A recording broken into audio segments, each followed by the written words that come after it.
Hey guys, it's Renan the Paleo Dude, and welcome back to another video. Today we'll be taking a look at the new Dino Trackers Tyrannosaurus Rex figure and comparing it to some of the previous Tyrannosaurus figures that we've gotten in the past and seeing how they size up and where this guy falls under that range. So right off the bat, I see a lot of similarities with the basic Chomping Rex figure. Now, originally I thought that this guy was the same size as the basic Chomping Rex. You can see the head is actually a tad bit longer. Let's see if I can kind of...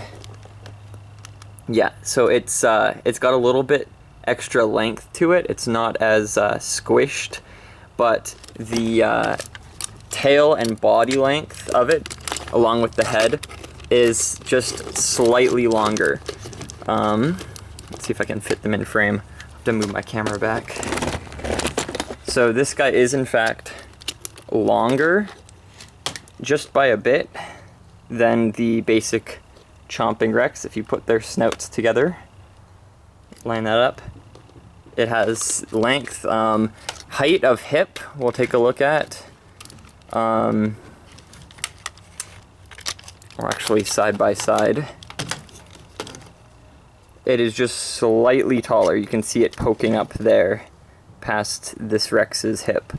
So this one's slightly longer, slightly taller, but similar size.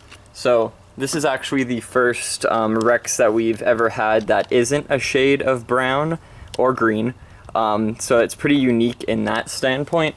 The patterning is slightly similar to what we got with the green Rex, with the striping going down the side, but this one is a lot more thin striped, and they're spaced out, and has a lot more stripes in comparison. So they also have the striping end around where the tail starts, but that's kind of typical in Mattel figures. They also have similar paint around the eyes, but I think all Rexes kind of have that dark highlighting around the eyes.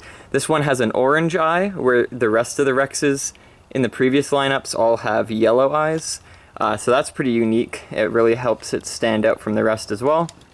And the fact that it has rubber teeth. Now this Rex's jaws open together, so if you open the top one, the bottom one also opens. Same with if you open the bottom, top also opens.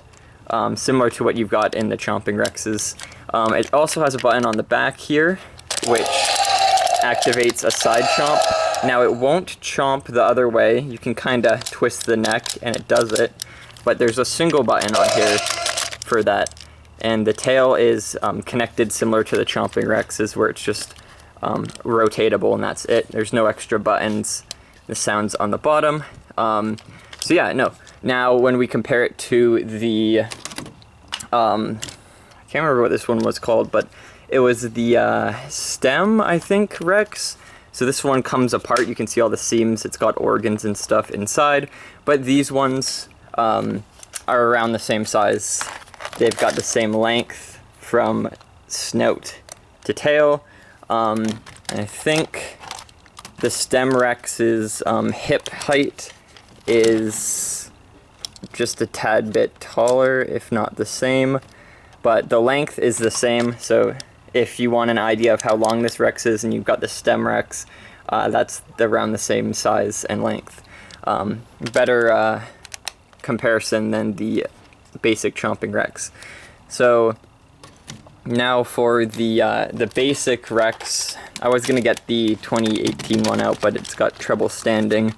Of course, hip height is vastly different. We've got way taller on the basic Rex. The basic Rex head is also larger in comparison, of course. So this is all the electronic Rexes and previous Rexes that aren't the basic Chomping one.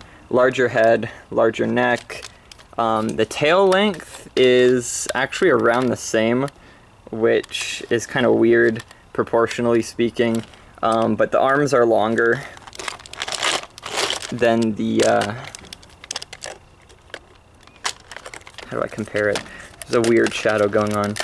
Yeah, so the basic Rex or not the basic Rex, the electronic mainline Rexes have longer arms than this guy, but this guy's got more detail in the arms. They upgraded the, or I guess updated the sculpt on these. We'll compare them to the Dominion Rex, because they also updated the arms on this one as well. They have similar patterning, where it's got that kind of linear detailing. It's some weird lines going across them, but they have, it's hard to tell, but the Dominion Rex's arm is just slightly longer as well. But of course the head on this one is ginormous, so it is a lot bigger. Yeah, so the tail length, oddly enough, is also around the same length. It's slightly fatter, you can see on the tip. This one ends in kind of a point. The Dominion Rex is kind of a rounded off. But the level of detail is pretty consistent. They both have a very similar kind of texturing going on the body as well, which is interesting. And then obviously for the Hammond Collection Rex, we'll take a look at the head size. And it is also slightly larger, just by a bit, not too much, but the previous Rexes obviously have oversized heads. Now, the hip height varies on the Hammond Collection Rex, but just at this extension alone, it is way taller. And the arm length obviously is beefier and a bit longer. Tail length, of course, is going to be longer with the Hammond Collection Rex. Greatly longer. You can see if we line up the tails there, the hips are about where the tail connects to the rest of the Hammond Collection's body. So that is crazy. Hammond Collection definitely has a way longer tail. So this guy's kind of in between the small to mid-tier range, a little bit teetering more closer to the small range. But it still looks nice next to some of the larger theropods as well, and I think it will size up greatly with the Giga and the Spino. But let's compare hip height to these guys.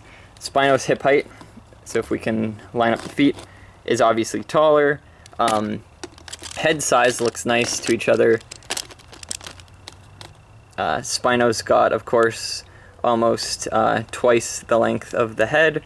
And the tail length on the Spino, I'm going to assume, is smaller, so if we line up the tail tips like that, yeah, the Rex has a longer tail than the Spino, and in the grand scheme of things, the Spino is longer than the Rex.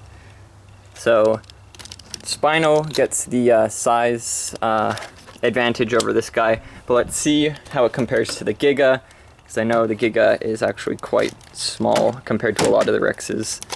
So let's get the hip height lined up.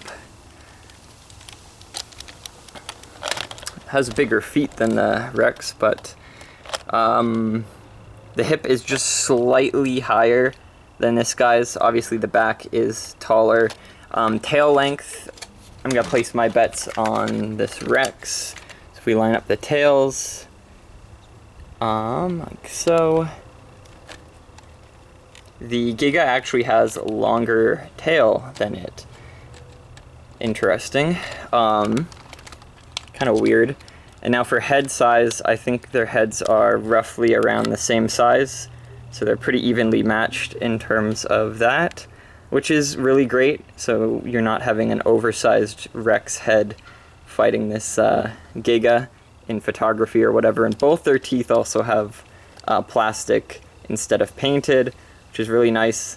This would make for a great repaint as well for a Dominion Rex theme, but I do like the desert color too. And it kind of stands, it fits in with the Giga a little bit because they have kind of similar lighter color pattern or palette, if that makes sense. Like both of them, this one's kind of the beige and the yellow, and this one's kind of the darker greens. They look a lot better together than the like dark browns of the Rex.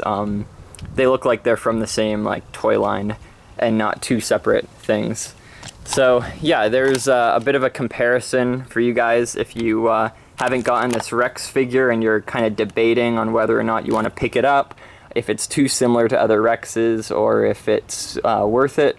I'd say personally it is worth it. We're finally getting a different color of Rex. If it was just the usual brown or green, I'd probably say pass, because there's errors in the feet, similar to the 93 Classic Rex, where, let's try and get some light on there.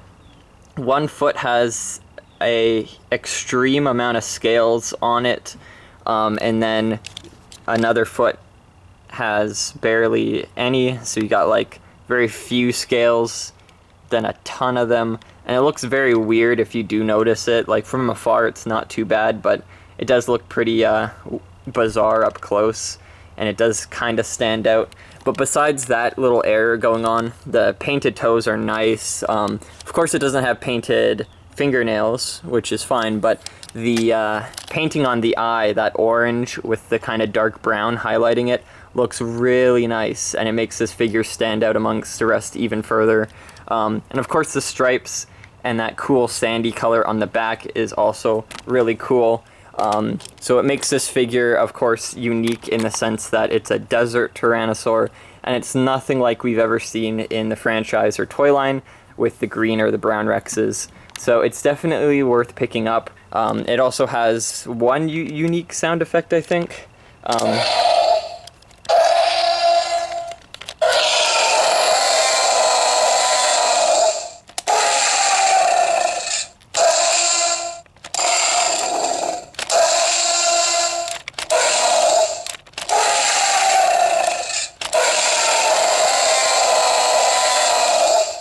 Yeah, so it's got some Jurassic Park movie sound effects, which are really nice, and the chomping action is kind of cool. Small chomp and then a big chomp. Yeah, so personally, in my opinion, it's worth a pickup. It's a quality figure, it's a decent price, and it definitely adds some spice to your shelves, and definitely fits in with the color and the theme of the different dinosaur biomes, which is pretty cool, and can also add some flavor to like photography if you're doing different themes as well. So yeah, no, I'd give this Rex figure like an 8 or a 9 out of 10. It's definitely the higher end of Rexes. If the foot was not messed up, it'd be 10 out of 10 for me, easily. But yeah, so I hope you guys found this video kind of helpful. And as soon as this guy drops in other places in the States and stuff, I'm excited to see more photography of it, because I know not a lot of collectors have it yet, and a lot of people pre-ordered it, so we should be seeing more videos come out soon. But yeah, I'd love to hear you guys' opinions on this Rex figure in the comments down below. And be sure to subscribe if you want to see more videos like this, and I'll see you all in the next video then. Bye-bye.